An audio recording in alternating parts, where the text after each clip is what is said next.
last night, I think. I know. You probably stamped it in. Yes, I need a bit of string. It's a bit of string. Yes, here we are. There's a peg to it. Perfect. This would do. And we would get a string. Just to make a circle, this is. But it's much easier. I usually go 12, which means I do midnight and half past, and then quarter past and quarter to, and then I fill in the gaps. That's usually how I make my circles, and I have 12. If you're a weaver and you want to go over and under, you need an odd number, because you have to change as you go round, but we're not doing weaving. Yeah, this you don't need to have even because you've done the twisting. So this is what I usually do if I'm making one. With this one, does it matter if it's even or odd? Or? No, it doesn't make a difference. No. Okay. Pairing doesn't matter. It only does if you've got two colours. So usually I just do this, and I go peg, peg, peg, peg, peg. Otherwise you end up with an oblong or squares. It's just easier if you do it this way. But that's what I usually do. Not that it matters very much, but it just makes it a nicer circle if you have something to give you a guide as you go around.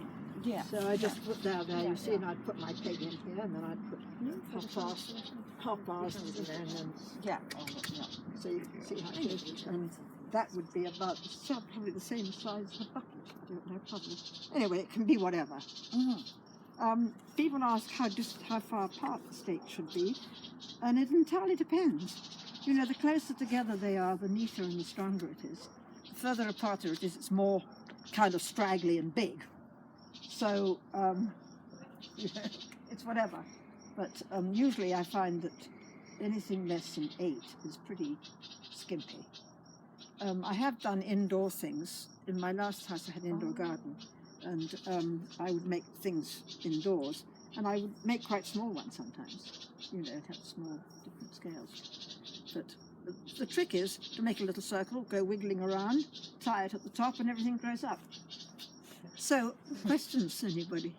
I'm wondering about, I've got a question going back to materials. Mm-hmm. And so, if we were actually using, say, prunings from an apple tree, and if they were fresh, would you still have to soak them, or are the fresh prunings pliable? No, anything fresh is fine, and it depends where you keep it as to how long it will stay fine. Okay. Oh, I haven't given you the grapevine. Grapevine's down there too. Yeah, I think, you know, you can tell. I mean, you can tell when they're bendy. You see, these are lovely now. They've been in the water for a week. Okay. And probably the natural willow. Oh, I forgot to show you my willow bush down there. You want to see it, Michael? If you pick it now, new growth, you couldn't use it. It would be too frail. Ah.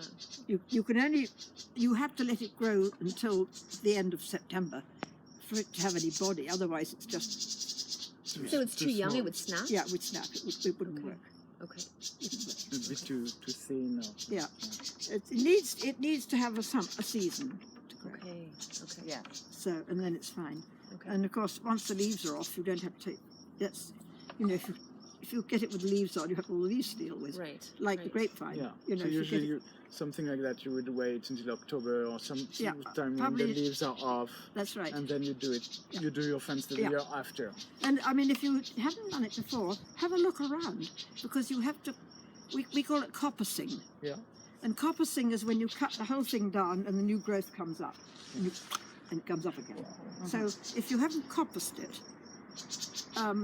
you could probably just about coppice it now, but cut everything off the willow. You feel a bit mean, but cut it right down. It'll send these lovely new growth lines.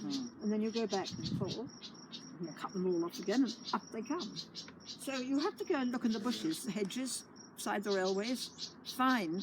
And usually willows are tall. I mean, they were, how big are they?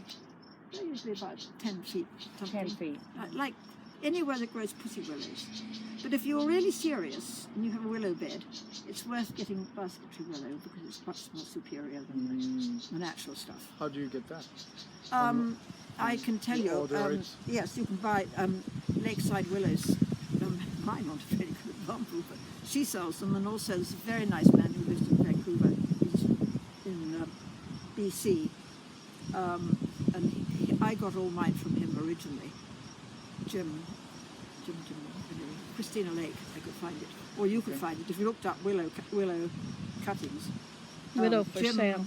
in the Christina Lake has the most beautiful willows, and I think probably the person in Wainwright got them from him, because I've known Jim. They just mailed them to you, basically. Yeah. So I don't know what everybody would like to do.